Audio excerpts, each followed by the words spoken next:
এবারে সিজনের মধ্যে প্রিমিয়ার লিগের সবচাইতে বেশি সাইনিং দল হচ্ছে ম্যানচেস্টার সিটি। ম্যানচেস্টার সিটি আর্থিক দিয়ে অনেক ভালো এবং প্লেয়ার সাইনিংয়ের দিক দিয়েও ভালো। প্রিমিয়ার লিগের সর্বোচ্চ সাইনিং করেছে এবার ম্যানচেস্টার সিটি। আপনি যদি ম্যানচেস্টার সিটির আর্সেনাল বনাম ম্যানচেস্টার সিটির স্টার্টিং লাইন আপটার দিকে একটু চোখ রাখেন, দেখবেন গোলকিপার থেকে শুরু করে স্ট্রাইকার পর্যন্ত কিছু চেনা মুখ ছাড়া বাকি সব নতুন প্লেয়ার দেখা যাচ্ছে।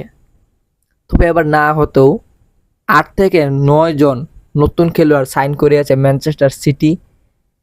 তবে এত প্লেয়ার সাইন করার পরও আল হিলালের কাছে ক্লাব বিশ্বকাপের মধ্যে হেরে গিয়েছে ম্যানচেস্টার সিটি এবং অনেক খেলোয়াড় লোনে দিয়েছে এবং অনেক প্লেয়ার ম্যানচেস্টার সিটি সেল করে দিয়েছে। সেল করে তাদের পছন্দ মতো ভালো খেলোয়াড়দের লক্ষ্য করে প্লেয়ার সাইন করিয়েছে। তবু তাদের কোনো সামনে রাস্তাঘাট দেখতে পাচ্ছে না, তারা শুধু ম্যাচ ড্র হাত। তবে এবার প্রিমিয়ার লিগের মধ্যে ম্যানচেস্টার সিটি খুব ভালো খেলতেছে। তবে আজকের ম্যাচে ম্যানচেস্টার সিটি বনাম আর্সেনাল ম্যাচের মধ্যে কে জয়ী হবে অবশ্যই বলে যাবেন।